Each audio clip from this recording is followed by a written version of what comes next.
Baik, bismillahirrahmanirrahim. Assalamualaikum warahmatullahi wabarakatuh. Selamat sore, salam sejahtera untuk kita semua. Selamat bergabung. Alhamdulillah kita bisa hadir pada sore hari ini untuk kajian pengantar filsafat Islam. Sebelumnya mari kita panjatkan dulu sholawat dan al-fatihah. Allahumma sholli ala Muhammad wa ali Muhammad. Allahumma sholli ala Muhammad wa ali Muhammad. Allahumma sholli ala Muhammad wa ali Muhammad. A'udzubillahi minasyaitonirrajim. Bismillahirrahmanirrahim. Alhamdulillahirabbil alamin. Arrahmanirrahim. Maliki yaumiddin. Iyyaka na'budu wa iyyaka nasta'in. Ihdinas siratal mustaqim. Siratal ladzina an'amta 'alaihim ghairil maghdubi 'alaihim waladdallin. Rabbi zidni ilma warzuqni fahma. Amin. Baik, sebelum dimulai ada yang belum kenal, nama saya Andri Herdianto, saya kelahiran di Bandung tahun 1983. Saya menekuni filsafat sebagai pegiat filsafat sejak mahasiswa di organisasi, begitu kemudian belajar otodidak dan ikut kajian-kajian serta sempat pesantren filsafat juga begitu. Nah, pada sore hari ini ingin sekedar berbagi, bukan berarti saya lebih tahu atau lebih mahir, mungkin ini untuk forum sharing saja begitu, tentang pengantar filsafat Islam, sedikit bekal bagi kita yang ingin menekuni dan mempelajari filsafat Islam. Mungkin saya izin untuk sharing screen-nya.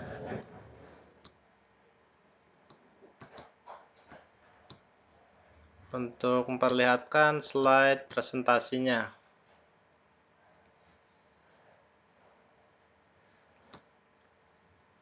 Jadi pengantar filsafat Islam, sejumput bekal untuk mengarungi alam pemikiran filosofis. Ini untuk mengantarkan kita untuk menyelami alam pemikiran filosofis. Jadi kita perlu pemahaman awal dulu, agar kita punya semacam safety belt begitu, atau sabuk pengaman, agar tidak tersesat di rawa-rawa begitu, rawa-rawa pemikiran yang bisa jadi menarik untuk diikuti, kita tertarik ke sana kemari tanpa kepastian yang jelas.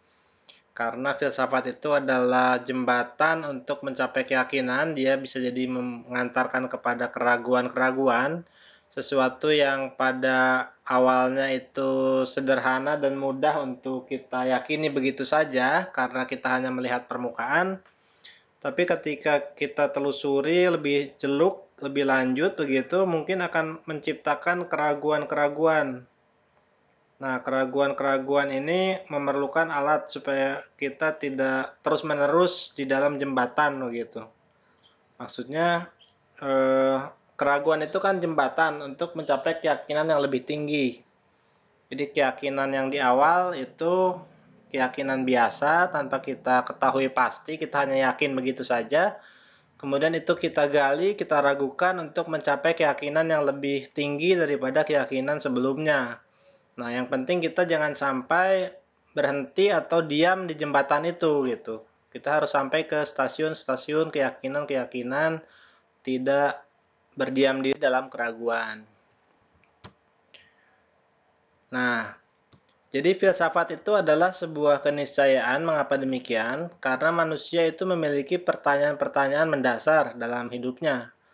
Jadi kalau kita dalam keseharian mungkin tidak terlalu terpikirkan, tapi ketika kita sedang menyendiri, sedang ada waktu luang, atau mungkin justru ketika sedang tertimpa satu musibah, begitu, sering muncul pertanyaan-pertanyaan yang mendasar. Untuk apa sebenarnya hidup ini?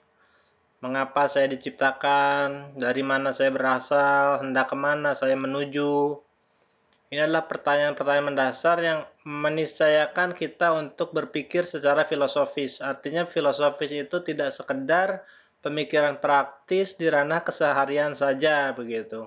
Melainkan lebih filosofis, sesuatu yang abstrak, rasional, dan seperti spekulatif begitu. Entah apakah kita bisa mencapainya atau tidak begitu, tapi pertanyaan itu kadang menghantui kita. Nah, manusia di zaman modern ini, di masa kini itu seringkali dijangkiti oleh nihilisme, semacam keabsurdan dalam hidupnya, seperti tidak ada arah dan makna hidup. Ketika dicapai suatu kejayaan dirasa hampa, ternyata bukan ini yang saya inginkan begitu. Ketika tidak tercapai kita kecewa, ketika tercapai kita jadi tergantung kepadanya, takut kehilangan. Jadi sampai kapan penderitaan ini berakhir begitu? Apakah hidup ini hanya untuk menderita yang kemudian diakhiri oleh kematian, atau ada sesuatu yang lain sebenarnya yang menjadi tujuan penciptaan manusia? Begitu. Jadi filsafat ini menjadi penting dan saya untuk menjawab pertanyaan tentang makna hidup, pencarian makna begitu. Nah, terdapat kaitan yang cukup erat antara filsafat dengan akidah Islam. Ada irisan begitu. Di satu sisi, filsafat itu mengokohkan akidah Islam karena dia memberikan jawaban-jawaban, tapi di sisi lain juga dia seperti menggerogoti seolah-olah karena dia mempertanyakan dasar-dasarnya. Tidak diterima secara dogmatis, apapun yang harus diimani itu bukan menjadi suatu dogma yang harus ditelan mentah-mentah begitu, melainkan dicerna dulu, dipahami, dikenali, apa dalilnya begitu kan. Yang nanti buahnya adalah keyakinan yang lebih kuat mengenai posisi sebenarnya dari apa yang diinginkan oleh akidah Islam. Jadi ada irisannya. Selain itu, filsafat juga ingin mencoba menjawab rahasia mengenai hakikat manusia. Manusia itu sebenarnya apa? Apakah dia murni jasmani, makhluk fisik, tidak ada bedanya dengan binatang, hanya dalam kecerdasan yang lebih canggih misalkan, dengan naluri-naluri yang lebih beragam begitu, ataukah ada sisi lain selain aspek fisik atau aspek ragawi dari manusia? Apakah ruh itu ada dan apakah akal itu merupakan konsekuensi dari raga karena ada otak misalkan. Tapi kan binatang lain pun punya otak. Kenapa dia tidak punya kesadaran, tidak bisa berbicara, tidak bisa membangun peradaban begitu kan. Nah, yang membuat manusia lebih unggul dari binatang atau makhluk lainnya itu apakah aspek ragawinya, tubuh fisiknya, ataukah aspek non-materialnya, ruhnya, semangatnya, kemudian keyakinan, pemikiran, kreativitas. Mungkin bisa dirasakan sendiri arah pertanyaan ini mengarah kemana kan begitu. Jadi hakikat manusia itu memang tidak bisa terpisahkan antara jasad dan non-fisiknya atau non-materinya begitu. Namun di antara dua itu aspek mana yang lebih menunjukkan keunggulan manusia. Selain itu juga jawaban atas beberapa persoalan. Jadi ada keberatan terhadap pemikiran filsafat itu. Keberatannya adalah bukankah di antara para filsuf sendiri itu terdapat perbedaan-perbedaan pendapat. Misalkan antara Plato dengan Socrates, antara filsuf ulama Islam yang satu dengan ulama Islam yang lain, atau antar mazhab dalam agama yang sama, atau antar agama yang berbeda, begitu baik agama langit dengan agama bumi. Mereka memiliki filsuf-filsuf, begitu kan. Dan setiap filsuf itu punya pandangannya sendiri masing-masing. Sehingga bukankah dengan demikian menunjukkan bahwa tidak ada kepastian dalam filsafat. Untuk apa kita mempelajari filsafat sementara para ahli filsafat sendiri pun berbeda pendapat? Itu keberatan pertama. Kemudian keberatan kedua adalah apakah filsafat itu memang mampu menjawab kegelisahan manusia tersebut? Karena pertanyaan-pertanyaan yang diajukan itu demikian jeluk, demikian mendalam, mengakar, sehingga diragukan apakah memang bisa diperoleh jawaban yang bersifat mutlak dan pasti. Apakah tidak lebih baik dikesampingkan saja dan kita fokus dengan permasalahan-permasalahan yang real, yang ada di depan mata, yang pragmatis, ya istilahnya kebutuhan-kebutuhan dasar seperti makan, tempat tinggal, kendaraan, pakaian, Itu saja sudah membuat pusing untuk kita memenuhi, apa masih perlu kita membebani diri kita untuk menelusuri jawaban atas pertanyaan-pertanyaan filosofis, di mana tidak ada jaminan bahwa akan diperoleh jawaban itu gitu. Jadi ada dua keberatannya. Nah, atas keberatan tersebut itu dijawab antara lain bahwasannya perbedaan pendapat itu terjadi bukan hanya di kalangan filsuf, tetapi juga terjadi di ilmu-ilmu lain, seperti para dokter, para saintis, fisikawan, begitu. Nah, namun perbedaan-perbedaan yang ada itu tidak lantas menyebabkan sia-sianya suatu disiplin ilmu, melainkan menjadi sebuah hasanah dan bisa jadi sesuai dengan pada tempat dan waktunya masing-masing. Jadi perbedaan itu tidak lantas membuat suatu disiplin ilmu jadi sia-sia begitu. Melainkan ada latar belakang, ada faktor yang menyebabkan perbedaan-perbedaan tersebut ada. Dan yang harus diperhatikan bukan hanya perbedaan yang ada, tapi juga banyak persamaan-persamaan, kesepakatan-kesepakatan, titik tolak satu frekuensi yang sama, keberangkatan yang sama, di mana hal itu sudah mencukupi untuk menyatakan filsafat ini memiliki daya guna untuk menjawab pertanyaan-pertanyaan mendasar manusia. Adapun untuk keberatan kedua mengenai apakah mungkin dan apa gunanya mempelajari sesuatu yang spekulatif begitu, apakah bisa terjawab atau tidak, itu adalah kita melihat bobot dari jawaban yang ketika itu ditemukan akan memuaskan aspek batin dan akal manusia, aspek ruhaniah manusia, di mana untuk mencapai jawaban yang memang memuaskan tersebut, di mana memang sulit tapi tidak mustahil, katakanlah cuman kemungkinannya hanya 20% atau 10% misalkan untuk mencapai jawaban tersebut. Tapi karena bobotnya demikian penting dan bermanfaat, maka upaya yang dikerahkan untuk mencapai keberhasilan tersebut itu layak untuk dilakukan. Demikian kira-kira jawaban atas dua persoalan tersebut.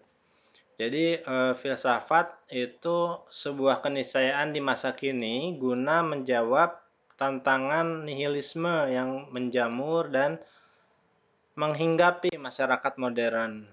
Karena ia mampu menjawab pertanyaan-pertanyaan mendasar, mengokohkan akidah, menjawab rahasia hakikat manusia, dan memberi semangat hidup yang lebih utuh dalam mengarungi kehidupan sehari-hari. Jadi nanti ada efek-efek yang mana itu terasanya itu tidak langsung begitu. Dimulai dari rasionalisme atau keniscayaan filsafat itu sendiri. Nah, kemudian pertanyaan-pertanyaan mendasar manusia itu apa saja?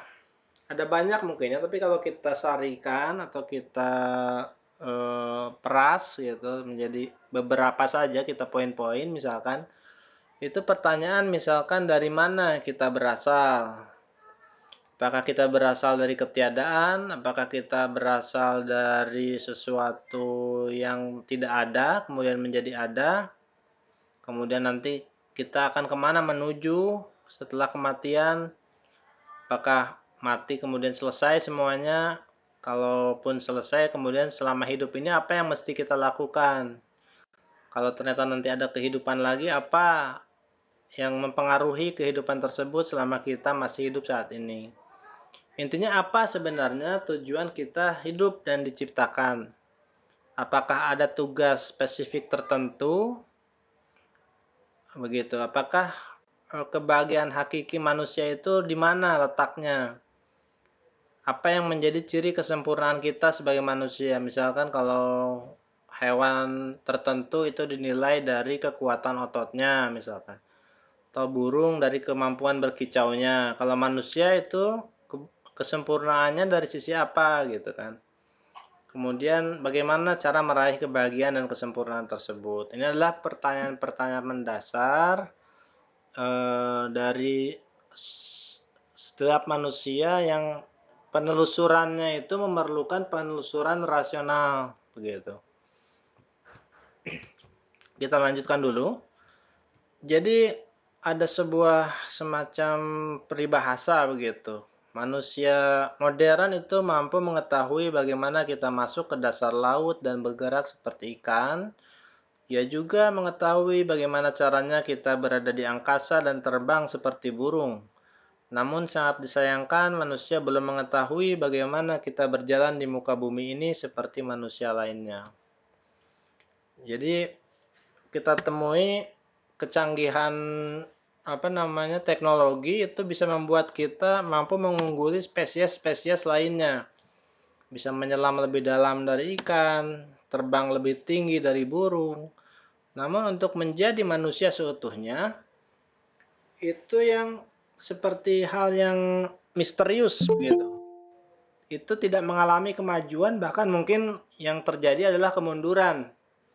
Ketika teknologi semakin canggih, namun manusia semakin egois, semakin jauh dari keharmonisan sosial, semakin merasakan kesepian terasing dalam keramaian, semakin banyak terjadi depresi, stres, begitu kan. Jadi sebenarnya manusia ini mengalami kemajuankah ataukah kemunduran sebagai manusia, begitu. Ini yang menjangkiti manusia kini dalam problem nihilisme. Adapun mengenai hubungan filsafat dan akidah Islam itu berfungsi antara lain membuktikan keberadaan Tuhan. Bahwa Tuhan itu ada, apakah benar Tuhan itu ada? Dan Tuhan yang seperti apa yang ada itu? Sejauh mana juga kita memerlukan agama? Kemudian urgensi rasionalitas di dalam dasar agama atau keyakinan akidah agama. Pentingnya tidak mengabaikan penalaran logis, kemampuan akal, karena tidak ada agama bagi orang yang tidak berakal, kan begitu. Justru akal ini adalah merupakan paduan yang harmonis, atau pasangannya agama adalah akal. Pasangannya akal adalah agama. Begitu. Jadi jangan dibentrokkan, justru filsafat ini merupakan kawan yang bisa saling membantu dan melengkapi, begitu. Ini hubungan filsafat dan akidah Islam. Nah, kemudian rahasia hakikat manusia. Hakikat manusia itu, dia terletak pada bangunan filsafatnya. Bagaimana dia membangun suatu pandangan dunia, itu akan menentukan nilai perbuatannya. Karena perbuatan manusia itu bernilai ketika dilakukan dengan sengaja, disertai dengan pengetahuan, kehendak, motivasi, dan adanya tindakan itu sendiri. Nah, terkait pengetahuan, ini adalah bangunan filosofis yang sifatnya memerlukan keberpikiran, begitu. Jadi istilah Sokrates itu hidup yang tidak dipikirkan tidak layak dijalani. Hidup yang tidak diperiksa itu seperti hidupnya hewan, begitu kan. Ada ungkapan-ungkapan seperti itu. Nah, hakikat manusia adalah ketika dia mampu mencari dan menemukan atau menciptakan makna dalam bangunan filsafatnya terhadap kehidupan yang dijalani. Sehingga manusia memerlukan landasan teoretis. Selain berpraktis atau berbuat, bertindak, dia perlu landasan teoretis dalam tindakannya itu. Bila tidak, maka dia menjadi bukan perbuatan yang bernilai. Hanya perbuatan yang tidak disengaja seperti mengedipkan mata, berdetaknya jantung. Ada ciri kesempurnaan atau kemuliaan, tapi untuk sesuatu yang bernilai itu harus ada landasan teoritis atau pengetahuannya.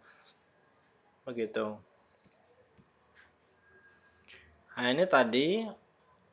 Jadi jawaban atas persoalan tadi adalah sebagai usaha untuk memperoleh pandangan dunia dan filsafat.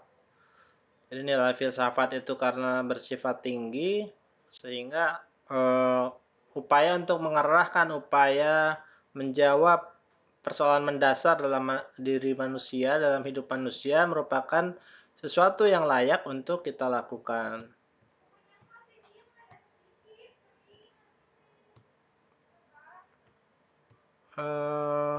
Ini sebuah refleksi saja dari saya sedikit, bahwa filsafat itu jalan cinta, karena dari kata philo dan sophia artinya kecenderungan atau kecintaan terhadap kebenaran. Artinya di situ ada pecinta yang mencintai kebenaran, ada rasa cinta, dan ada yang dicintai, yaitu yang realitas, yang real begitu. Kita tidak suka ditipu, kita tidak suka dibohongi, kita ingin sesuatu yang nyata. Nah, nanti akan ada peleburan antara pecinta, cinta, dan yang dicintai, di mana kita bisa mencapai apa yang sudah kita kenali sebagai kebenaran itu. Atau kalau jalan ilmu, kebijaksanaan, itu antara alim, pemilik ilmu, ilmunya sendiri, pengetahuannya, dan maklum, objek dari pengetahuannya. Ini pun nanti akan lebur antara ketiganya, tiga identitas ini menjadi satu. Jadi antara cinta dan ilmu. Ketika cinta dan akal bertemu, itulah jalan filsafat sebagai sebuah disiplin untuk kita memperbaiki diri dengan memahami siapa sebenarnya kita, mau apa kita, apa tujuan kita hidup begitu. Selain itu juga bahwa jalan cinta filsafat ini adalah suatu jalan yang seperti memerlukan dedikasi dan pengabdian. Begitu, dedikasi dan pengabdian. Jadi memerlukan komitmen dan tekad untuk mencapai cita-cita atau aspirasi terdalam kita, yaitu tadi cinta terhadap realitas. Dan ini adalah sebuah pencarian begitu, sebuah pencarian melalui kemampuan bertanya, menemukan, berpikir, berdiskusi, membaca begitu kan. Kemudian kita menyusun antar konsep hingga menjadi satu kesatuan yang utuh yang disebut dengan pandangan dunia. Bagaimana kita memandang dunia, yaitu hubungan antara Tuhan, manusia, dan alam. Baik itu hubungan antara manusia dengan alam, manusia dengan Tuhan, maupun Tuhan dengan alam. Kita ingin membedakan mana yang konstruksi dan memisahkannya dari yang kehakikian, agar kita tahu betul mana yang hakiki dan mana yang hanya sekedar konstruksi atau artifisial, realitas artifisial begitu. Jadi kita itu seperti membuka lapis-lapis realitas dari yang paling permukaan, paling jelas, namun ternyata dia hanya tampilan, untuk mencari inti realitas tersebut yang paling hakiki dan paling mendasar. Itu ada lapisan-lapisan begitu. Baik, mungkin dari saya itu saja. Kalau ada yang ingin ditanyakan atau disampaikan, silakan boleh buka mikrofon atau bisa juga di kolom chat. Silakan rekan-rekan sekalian.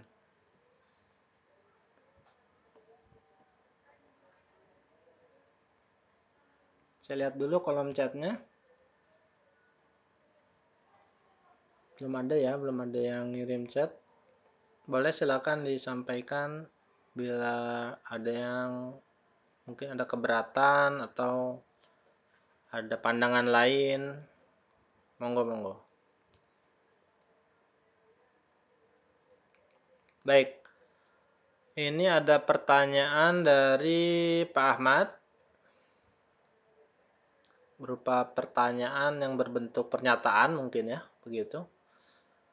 Bapak Ahmad menyatakan bahwa, tapi filsafat sepertinya kok menjadi hal yang kurang diminati ya di tengah-tengah mayoritas muslimin. Cenderung dianggap negatif dan lain sebagainya. Ya, memang ada semacam stigma buruk terhadap filsafat, bahwa filsafat itu dianggap bisa mencederai keyakinan seseorang. bisa membahayakan gitu. Ya, itu tadi cenderung dianggap negatif. Barangkali ini ada berbagai faktor antara lain pelajar-pelajar filsafat yang awal memasuki gerbang filsafat pemikiran bebas begitu, itu biasanya akan mengalami semacam euforia karena dia seperti terpesona dengan adanya suatu alam pemikiran yang demikian beragam dan luas begitu, yang demikian tidak pernah dia bayangkan sebelumnya. Ternyata dia seperti kaget gitu, kaget, terkejut, dan sekaligus euforia begitu, yang akibatnya itu dia seperti jadi sering mempertanyakan orang gitu kan.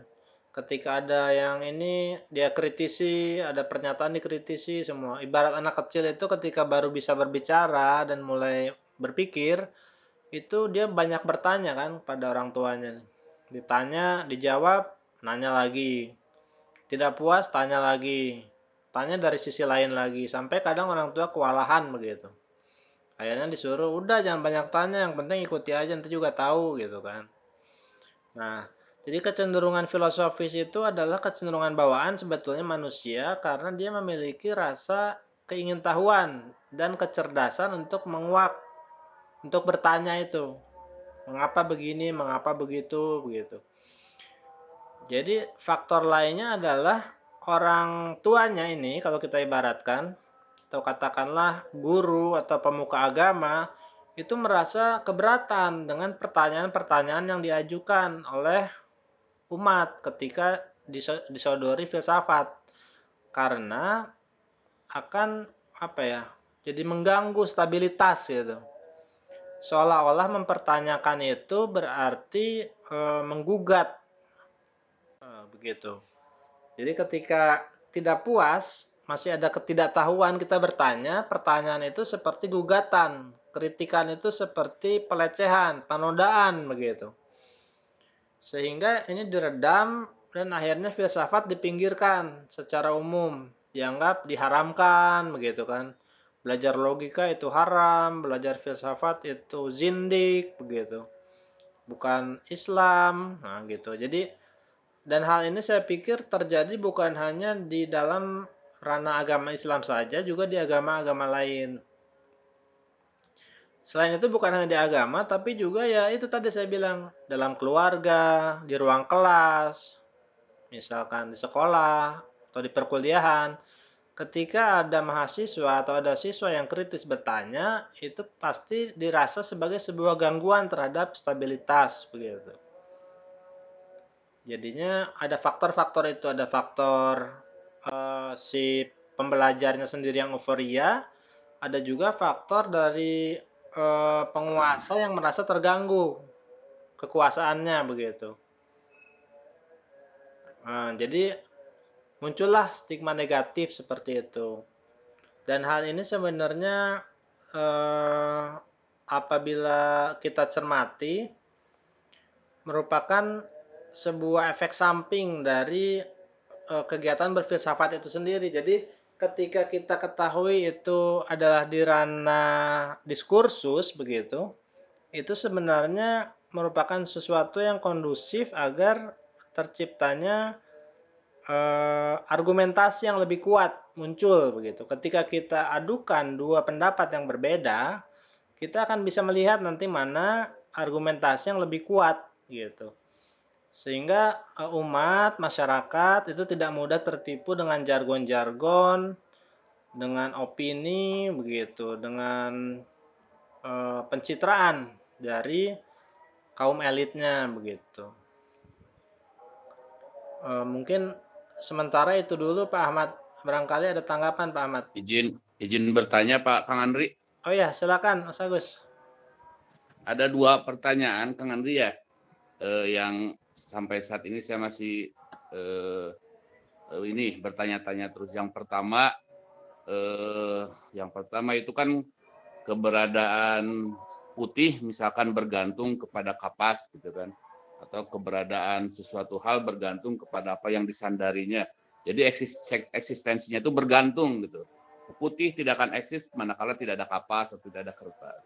Nah, apakah kebergantungan manusia aksidental itu ruh terhadap jasadnya sama seperti itu enggak? Atau memang si jasad itu sendiri memang harus, si ruh itu sendiri memang harus eksisnya harus ada jasad atau seperti apa itu ya?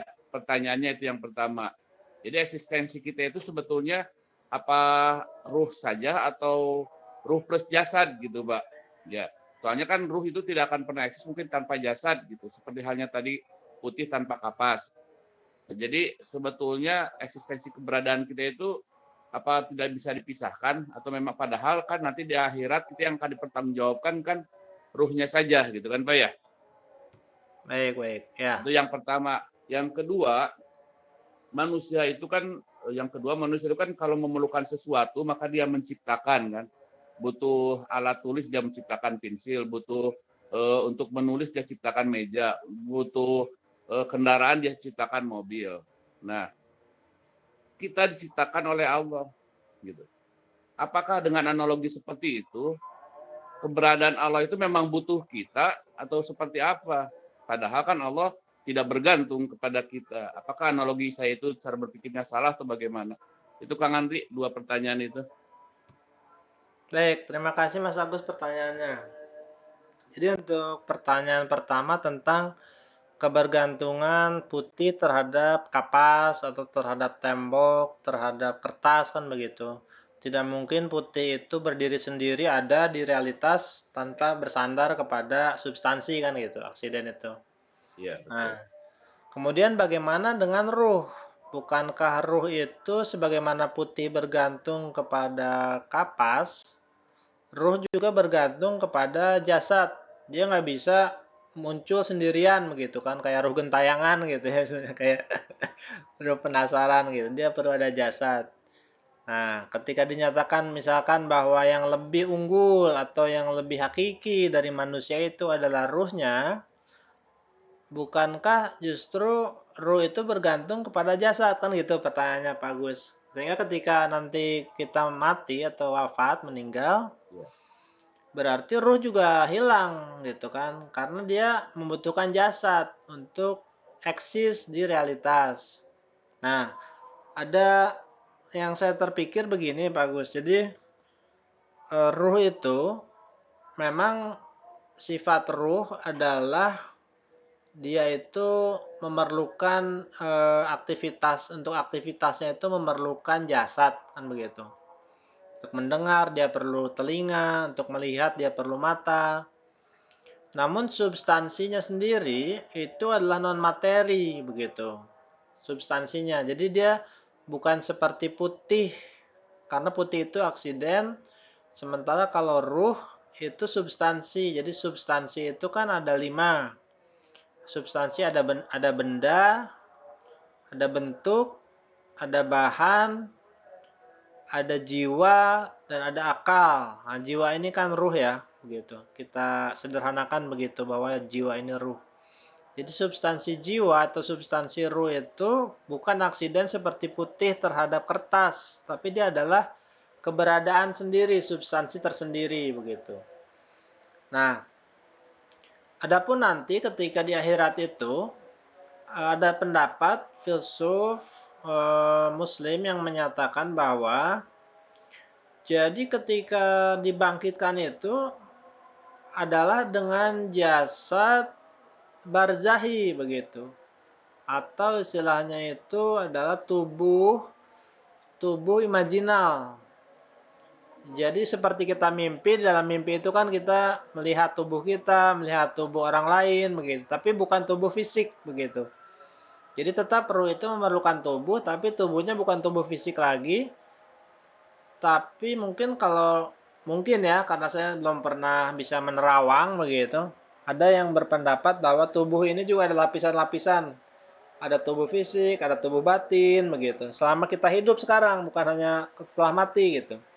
Nah, ketika mati itu tubuh fisiknya yang berhenti beroperasi, tapi tubuh batinnya masih dia meneruskan gitu. Jadi berpisah antara tubuh batin dengan tubuh fisik itu. Nah, tubuh batin ini yang mungkin disebut dengan apa ya, astral gitu, atau tubuh tubuh mental gitu. Jadi seperti dalam mimpi itulah, tetap harus memiliki wadah gitu, wadah tapi bukan lagi fisik, karena kalau fisik ketika di akhirat dibangkitkan itu memerlukan fisik juga, maka akan terjadi berulang, akan ada amalan, akan ada hisap lagi gitu kan. Sementara di akhirat itu adalah bukan tempatnya menanam, tapi tempatnya memetik hasil, memanen kan begitu. Jadi pasti bukan fisik di sana kebangkitannya. Ada pendapat seperti itu, Pak Agus. Jadi satu sisi dia adalah substansi, di sisi lain dia memerlukan tubuh tapi tidak mesti tubuh fisik. Bisa juga tubuh non materi, tubuh barzah istilahnya begitu. Itu untuk pertanyaan pertama. Kemudian untuk pertanyaan kedua, mohon maaf ini agak hujan di sini, teman-teman masih terdengar. Jadi untuk pertanyaan kedua tadi tentang penciptaannya, manusia memerlukan makanan dimasak, dia bikin kompor gitu kan supaya bisa Iya. dimasak gitu kan. Dia ciptakan alat-alat untuk membantu keperluan dia. Nah, apakah Tuhan menciptakan manusia itu analog seperti itu? Sebagaimana halnya eh, manusia menciptakan alat-alat, perangkat-perangkat, sarana untuk kemajuan dirinya, dia menciptakan, apakah Tuhan juga begitu? Menciptakan manusia ini misalkan supaya Tuhan tidak kesepian, atau misalkan supaya Tuhan punya hiburan, atau ada maksud dan tujuan lain yang Tuhan inginkan dari penciptaan manusia. Gitu. Nah, penelusuran filosofis nantinya akan sampai pada kenyataan bahwa yang disebut Tuhan atau sebab pertama, sebab paling awal yang tidak berawal lagi, tidak memiliki awal, itu sifatnya sudah paling sempurna. Sempurna artinya tidak lagi butuh sesuatu di luar dirinya termasuk makhluk. Jadi ketika dia mencipta itu dia tidak mengambil keuntungan pribadi dari penciptaannya itu begitu. Nah, itu bedanya karena sifatnya sudah tak terbatas. Tak terbatas artinya tidak bisa disempurnakan lagi, sudah paling sempurna. Karena kalau dia masih membutuhkan, berarti dia ada kekurangan. Tadinya tidak punya menjadi punya. Tadinya tidak bisa menjadi bisa. Tadinya tidak puas menjadi puas gitu kan. Nah, itu artinya bukan sifat Tuhan tapi itu sifat makhluk. Jadi Iya. tentunya beda antara eh, Tuhan mencipta dengan manusia mencipta begitu. Mungkin ada tanggapan dulu Pak Agus. Iya, iya. Eh, Mungkin berlanjut ke pertanyaan ya Pak, bisa dipahami. Mungkin berlanjut dengan ini Pak, maksud saya kan nanti pada akhirnya dengan konsep wahdatul wujud bahwa kita akan menyatu dengan Tuhan. Apakah kesempurnaan maupun keabadian kita itu sama dengan keabadian Tuhan pada saat ketika dikorelasikan dengan konsep wahdatul wujud gitu Pak, Bang Andri gitu.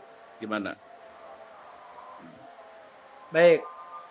Jadi dalam konsep wahdatul wujud itu dikisahkan atau didalilkan bahwa yang hakiki itu hanya Tuhan, hanya sang wujud realitas hakiki. Sementara selain Tuhan, itu hanyalah bayangan, citra, konstruksi, cerita dari sang wujud gitu. Nah, mungkinkah kita makhluk bersatu dengan wujud hakiki, sementara wujud hakiki itu tak terbatas dan kita ini makhluk terbatas, banyak keterbatasan kan gitu. Iya, iya. Kalau kalau menyatu itu bagaimana begitu kan?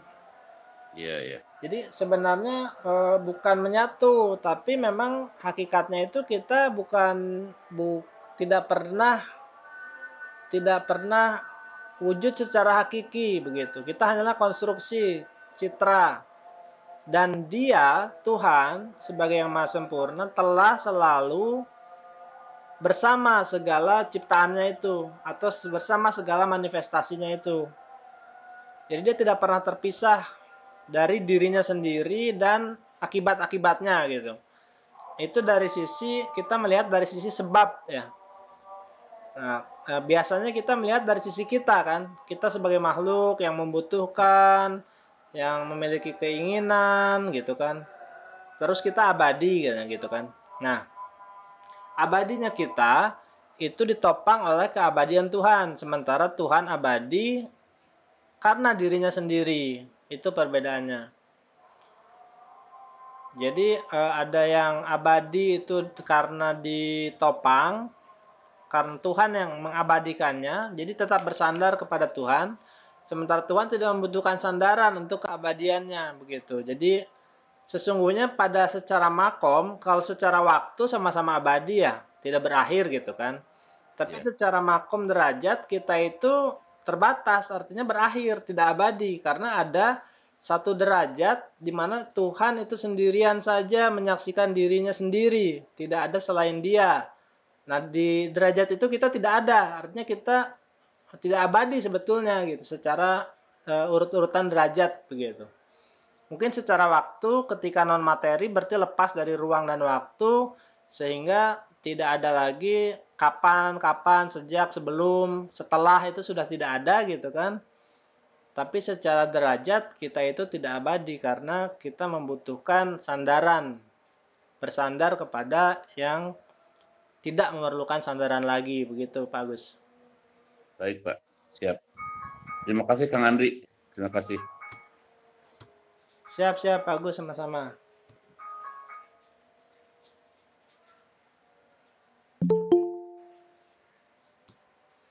Baik, sebentar, ini tadi ada pertanyaan dari Patwa Isman.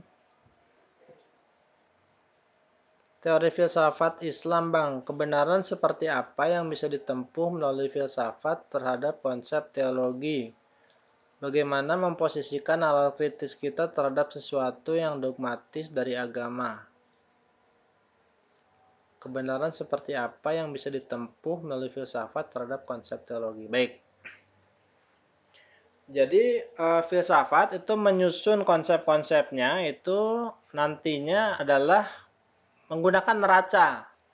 Dia menggunakan neraca atau basis logika. Jadi harus didefinisikan dulu apa itu benar, apa itu salah, apa kriteria benar salah, begitu kan. Kemudian sesuatu dikatakan benar ketika apa, dan dikatakan salah manakala seperti apa. Itu kita susun parameternya dulu. Sehingga kita punya neraca untuk menilai sesuatu itu benar atau salah. Nah, dari bangunan logis ini, dari logika, kita kemudian menginput data-data untuk diproses oleh operasi-operasi logika kan gitu. Nah, data ini salah satunya adalah data-data yang bersifat informasi keagamaan. Yang katakanlah itu awalnya terkesan dogmatis kan gitu. Jadi memposisikan nalar kritis kita terhadap yang dogmatis itu adalah dengan bekal parameter kebenaran logis itu, data-data itu kemudian kita operasikan dalam pikiran kita. Apakah ada kontradiksinya, begitu kan? Apakah ada kesalahan konsep secara formal logisnya dulu, begitu. Nah, kalau misalkan penempatan konseptualnya itu belum tepat, kita harus merumuskan definisinya dulu dari setiap konsep itu. Tuhan misalkan, itu konsepnya apa tuh definisinya, pengertian penjelasannya begitu. Kemudian malaikat, jin misalkan. Kita dudukan dulu permasalahannya secara definitif, secara terukur yang bisa dicerna oleh logika. Nah, jadi logika itu nanti beroperasi di dua sisi. Pertama itu konseptual, kemudian yang ketiga itu di ranah penilaian atau pengambilan kesimpulan argumentasi. Nah, dengan modal logika inilah kemudian nanti kita akan bisa kalau tidak dikatakan mengkritisi, kita itu bisa menimbang mana-mana ajaran dari agama ini yang bisa kita terima dan mana yang bisa kita tunda dulu pengertiannya. Kan kalau penelusuran data itu harus secara empiris ya, artinya data-data itu kita telusuri kalau misalkan Islam dari sanadnya, hadisnya itu apakah sahih atau tidak, begitu kan. Itu penelusuran empiris itu, atau penelusuran melalui sejarah kan gitu. Tapi ketika matannya atau ketika isinya itu sudah lolos, begitu kan? Nah, isinya ini yang kita cerna oleh logika atau filsafat itu, pengoperasian logikanya itu. Baru di situ nanti kita bisa rumuskan apakah pengertiannya sudah tepat dan susunan argumentasinya sudah sesuai. Karena setiap pernyataan itu antara dua, dia itu sudah terbukti dengan sendirinya atau dia harus dibuktikan oleh yang lain. Mengenal ruh misalkan, itu kita harus memerlukan pembuktian lain kan. Kita memerlukan karena tidak sederhana tentang ruh itu. Apa buktinya ruh itu ada misalkan begitu. Kemudian apa buktinya malaikat itu ada. Kalau misalkan korek ini ada, itu terbukti dengan sendirinya karena kita bisa saksikan langsung kan begitu. Tidak memerlukan pembuktian lain. Nah, pernyataan-pernyataan proposisi-proposisi keagamaan itu perlu kita pilih apakah dia memerlukan pembuktian. Ketika memerlukan pembuktian, maka kita teliti premis-premis penyusunnya itu. Premisnya itu sudah terbukti atau belum. Sampai nanti yang paling mendasar, apakah bangunan argumentasinya ini pada ujungnya bersandar kepada sesuatu yang terbukti dengan sendirinya, swabukti itu. Begitu. Jadi selama belum bersandar pada yang swabukti, itu masih praduga istilahnya. Kita pun tidak bisa meyakininya secara puas gitu. Kalau disebut dogmatis, kita itu jadi sebenarnya akan ketika sesuatu diyakini secara dogmatis, maka ketika ada yang mengkritisi, kita bawaannya jadi defensif, marah, gitu kan. Merasa keyakinan terganggu. Lah kok bisa keyakinan terganggu gitu kan? 1 tambah 1 sama dengan 2. Ada yang menganggap enggak 4. Ya biasa-biasa aja kan, kita cuma ngejelasin gitu. Tapi nggak perlu emosi atau merasa, karena kan kebenaran tidak berubah dengan adanya keyakinan, dengan perkataan gitu kan. Kenyataan tetaplah kenyataan gitu.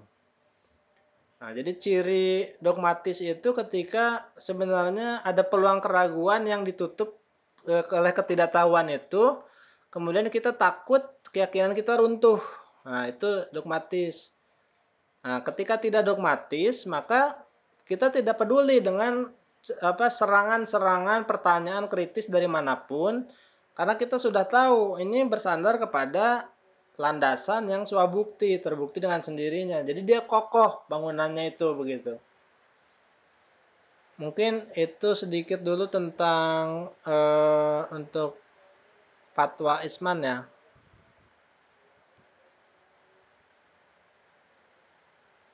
Kemudian ini masih fatwa Isman. Mas Ahmad, terima kasih atas penjelasannya. Terima kasih kembali. Mohon diurai Bang, bagi saya dalam konteks kepercayaan, hidup itu abadi karena kematian adalah kehidupan. Kita tidak menyadari sesuatu ketika mati, kita hanya menyadari sesuatu jika kita hidup. Siklus itu abadi, artinya sebab kita tidak merasakan sesuatu pun ketika kita sudah mati, kita hanya merasakan sesuatu jika kita hidup atau menyadari. Jadi intinya adalah bahwa ketika mati, ketika jasad berpisah dari ruh, itu fatwa Isman menyatakan bahwa tetap ada kesadaran kan begitu ya. Artinya abadi, hidup, tetap hidup si ruh itu gitu. Bukan berarti dia tidak lagi memiliki kesadaran gitu. Nah, ini dalam konteks kepercayaan. Memang kita belum mengalaminya sendiri dan itu memerlukan pembuktian-pembuktian dalil yang argumentatif mengenai apa itu ruh, kemudian apakah dia memiliki kesadaran, apakah kesadaran itu berhenti ketika jasad mati misalkan. Dan juga kita perlu telusuri dulu kemampuan perangkat pengetahuan yang kita miliki, apakah akan bisa menjangkau jawaban yang diinginkan atas pertanyaan tersebut. Nah, ini pembahasannya di epistemologi. Ada epistemologi akal, indera, hati gitu kan. Setiap perangkatnya itu memiliki karakteristik objeknya masing-masing, jangkauannya masing-masing gitu.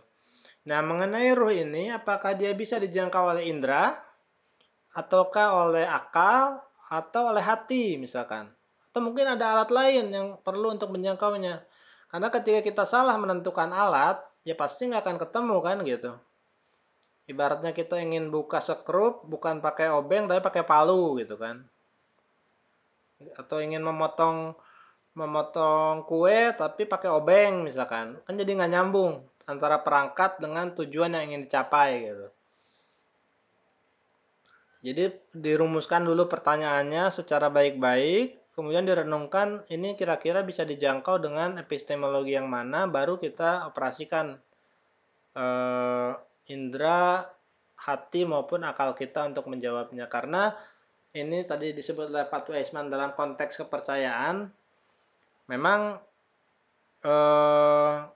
kepercayaan itu apa ya istilahnya membutuhkan atau baru bisa jadi keyakinan yang lebih kental ketika dilengkapi dengan pengenalan atau pengetahuan begitu. Mungkin sementara itu dulu Pak Waisman.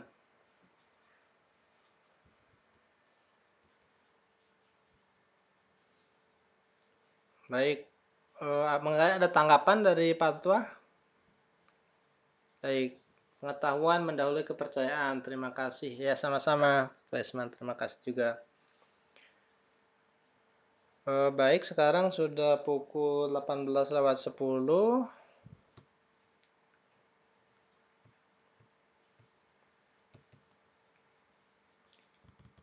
Saya mohon izin untuk sharing info ini, apakah diizinkan sebelum kita sudahi mengenai info buku yang jadi referensi pembahasan pengantar filsafat Islam ini. Saya izin untuk sharing sebentar ya.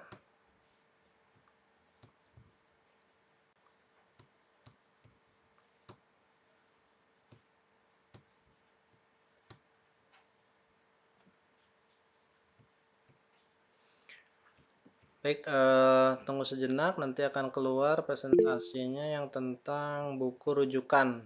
Nah, jadi buku rujukannya adalah buku pengantar Daras Filsafat Islam. Bisa dilihat ini cover depannya. Ini ditulis oleh Profesor Mohsen Gorawian. Begitu.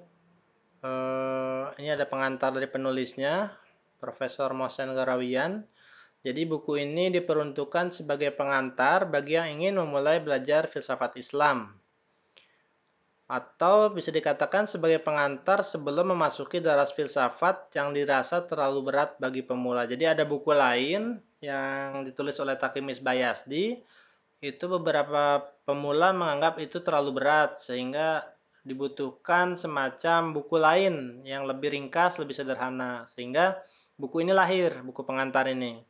Pengantar Daras Filsafat Islam yang sangat diupayakan menggunakan bahasa yang mudah dan sederhana sehingga mudah dipahami begitu. Kemudian kita lihat daftar isinya. Ini tadi yang kita bahas, keniscayaan filsafat. Kemudian ada apa itu filsafat, jilid 2, kemudian metode penelitian dalam filsafat dan ilmu pengetahuan, ada tentang epistemologi 1 dan 2, ontologi, pembedaan wujud dan mahiyah, kemudian asolatul wujud atau kemendasaran wujud, ini masuk pembahasan ontologi. Kemudian ada tentang kausalitas, cukup panjang, ini dibahas karena banyak segi dan sisinya, sampai 5 kali bab, ada 5 bab tentang kausalitas. Kemudian materi dan non-materi, substansi dan aksiden, ilmu dan persepsi, tetap dan berubah atau gerak 1 dan gerak 2. Itu untuk daftar isinya. Kita lihat cukup banyak, ada banyak topik yang dibahas dengan bahasa yang mudah dan sederhana. Jadi ada sekitar 20 bab ini bukunya. Spesifikasinya jadi ada 216 halaman dalam bentuk A5. Tadi pengarangnya Profesor Mohsen Gorawian, itu harganya 65.000. Apabila rekan-rekan ada yang berminat, boleh pesan, nanti saya kirim dari Bandung. Jadi ongkirnya dari Bandung. Untuk infonya bisa ke nomor ini 0857 5908 2177. Begitu. Bagi yang berminat untuk menelusuri lebih lanjut tentang buku daras filsafat Islam ini. Buku pengantar daras filsafat Islam. Itu harganya berapa, Bang? Ini harganya 65.000, Mbak. 65.000. Itu Profesor Mohsen Garawian itu, dia itu aslinya orang mana ya? Sebentar.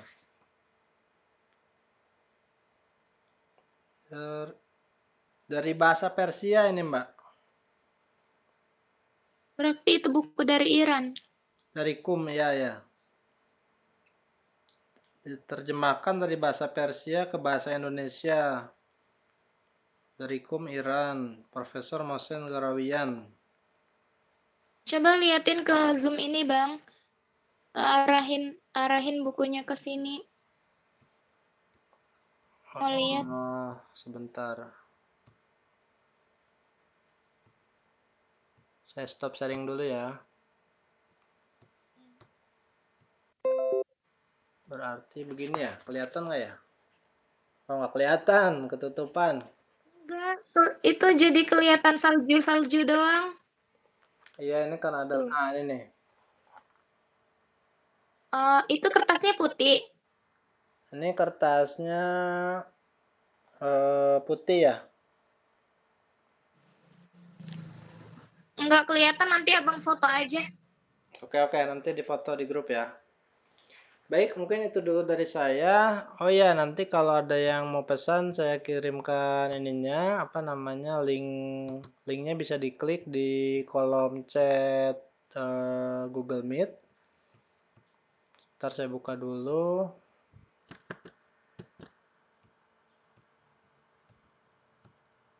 Nanti akan langsung terhubung dengan WhatsApp-nya, bisa langsung memesan. Mungkin kalau untuk minggu ini atau hari ini mungkin sekitar berapa ya? Mungkin 5 ya, baru 5 dulu stoknya untuk pemesanan. Begitu. Oke, kita lanjut. Masih ada pertanyaan sepertinya dari Fatwa sudah, kemudian Mbak Sari ya. Apakah ada batasan-batasan dalam berpikir ketika berhubungan dengan wahyu? Jadi wahyu itu adalah data yang perlu dipahami oleh akal, kan begitu. Jadi akal itu menerima data termasuk dari wahyu. Jadi apapun perkataan dalam Al-Quran, misalkan kalau orang Islam atau Injil, orang Kristen begitu kan, itu adalah data teologis yang perlu dipahami oleh akal. Jadi akal ini harus tetap berpikir. Dia tidak bisa memahami, manusia tidak bisa memahami tanpa akal gitu. Batas-batasannya dalam berpikir ketika berhubungan dengan wahyu atau dengan apapun adalah prinsip-prinsip logika itu. Prinsip identitas, prinsip non-kontradiksi, prinsip penolakan kemungkinan ketiga, alasan cukup. Itu batasannya. Jadi ditentukannya oleh hukum berpikirnya. Jadi kan keberpikiran ini memiliki realitas pikiran. Nah, sebagai sebuah realitas, pikiran ini memiliki aturan yang mengatur. Seperti halnya fisika itu diatur dengan hukum-hukum fisika gitu kan. Kemudian biologi diatur oleh hukum-hukum biologi, bagaimana sel bisa membelah, bagaimana sel tercipta, bagaimana metabolisme tubuh. Itu kan ada hukum-hukumnya yang mengatur ya. Nah, demikian juga dengan keberpikiran. Keberpikiran juga memiliki hukum-hukum. Nah, hukum-hukum berpikir inilah yang dipelajari oleh ilmu logika gitu. Itulah batas-batas dalam keberpikiran. Baik, kemudian selanjutnya, ini misalnya kekuasaan Tuhan tidak bisa dipikirkan, jadi hanya bisa diyakini melalui wahyu. Kekuasaan Tuhan tidak bisa dipikirkan. Jadi yang bisa masuk dalam pikiran manusia itu adalah hal-hal yang istilahnya itu intelligible ya, hal-hal yang mampu untuk direnungkan atau dipikirkan gitu. Ketika terkait dengan kekuasaan Tuhan yang mutlak begitu, tak terbatas, maka akal akan memahaminya, bukan berarti tidak memahami ya. Akal akan memahaminya sesuai dengan batasannya akal itu gitu. Dikatakanlah kekuasaan Tuhan itu tanpa batas. Nah, kemudian akal manusia terbatas segini. Maka sebatas itulah dia akan memahami. Tidak bisa lebih dari keluar dari batasannya begitu. Kecuali dengan sifat-sifat negasi. Negasi itu artinya definisi menggunakan penolakan, tidak terbatas gitu kan. Yang ditolak itu keterbatasan gitu. Tapi keabsolutan itu sendiri itu apa ya? Sebuah kata positif kan gitu. Bukan negatif, dia bukan penegasian. Absolut, mutlak gitu. Tapi akal ternyata mampu memahami makna absolut, makna mutlak, maknanya kan gitu. Tapi apakah kemudian realitasnya, kemudian akal menjadi mutlak sebagaimana yang dipahaminya kan nggak gitu. Bedakan antara konsep dengan realitas gitu. Jadi bukan berarti ketika Tuhan itu tidak mampu dipahami secara konseptual. Tuhan mampu kita pahami secara konseptual, namun kita harus ketahui juga bahwa itu hanyalah konsep kita tentang Tuhan, bukan Tuhan itu sendiri, begitu. Demikian juga dengan kuasaan Tuhan, demikian juga dengan wahyu. Jadi itu adalah modeling atau pemodelan dari realitas yang sedang kita pikirkan, gitu. Ibaratnya kayak cermin lah. Cermin itu kan pantulan dari yang dihadapannya ya, tapi bukan yang dihadapannya itu sendiri, gitu. Nah, kualitas cermin itu semakin jernih, semakin kuat bahannya, semakin cemerlang, dia akan memantulkan lebih jelas dan lebih jernih kan gitu. Demikian juga dengan akal dan hati manusia. Jadi misalkan wahyu itu kan dikatakan memiliki batin gitu kan. Bukan hanya makna lahir, makna zahir, tapi juga ada makna batin, bahkan batinnya batin sampai 7 lapis, bahkan ratusan lapis, ada yang mengatakan begitu. Nah, untuk membuka kapasitas pengetahuan itu, maka diperlukan kelihayan dalam berpikir, berfilsafat, maupun penyucian batin nantinya ketika masuk ke hal-hal yang sifatnya batiniah. Maka nanti dinyatakan bahwa filsafat itu adalah jalan, bukan tujuan. Jadi tujuan kita berfilsafat adalah untuk nantinya tidak lagi berfilsafat lagi, karena itu jalan. Melainkan kita akan menggunakan daya-daya kita yang lain, misalkan hati, intuisi, penyaksian, begitu. Itu yang dibahas di ranah mistisisme, tasawuf, begitu. Jadi itu adalah sebuah jalan yang perlu dilalui, filsafat, untuk kita masuk ke ruangan lain nantinya yang melampaui filsafat, atau bisa juga dikatakan itu adalah kelanjutan dari filsafat, atau bisa juga dikatakan itu adalah awal mula dari filsafat. Karena filsafat pada awalnya itu tidak dipisahkan antara penyucian diri, disiplin diri, dengan penguakan realitas, penyingkapan realitas. Jadi realitas itu diketahui bukan untuk dieksploitasi. Ini zaman-zaman filsafat awal begitu, Hermes gitu kan. Itu masih berpadu antara mistisisme dengan rasionalisme. Jadi sesuatu itu diketahui bukan untuk dieksploitasi, tapi supaya kita bisa hidup harmonis dan menjalani hidup secara yang terbaik dengannya begitu. Jadi ada unsur pembinaan diri, pelatihan diri, disiplin, bukan semata-mata menghabiskan rasa penasaran kita, atau untuk menguasai apa yang kita ketahui, memprediksi, membuat teknologi.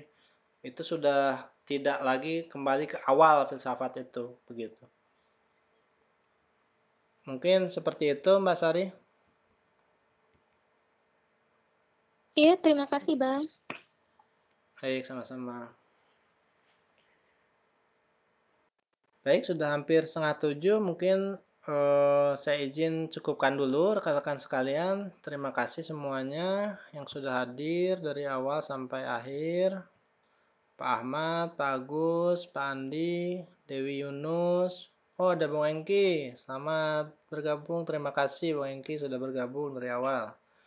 Evi, Fatima Sari, Indah Apriliani, terima kasih. Mahfudin Yusbud, Rizky, makasih udah hadir. Mbak Nia, Orin Channel, Orin gabung. Renai Sadra, terima kasih. Om Renais, Mbak Sartika, terima kasih semuanya. Mudah-mudahan kita bisa bertemu di lain waktu dan terima kasih sudah menyisikan waktunya. Semoga bermanfaat. Saya tutup. Billahi taufiq wal hidayah. Wassalamualaikum warahmatullahi wabarakatuh. Terima kasih. Selamat sore menjelang malam. Ya, terima kasih. Halo.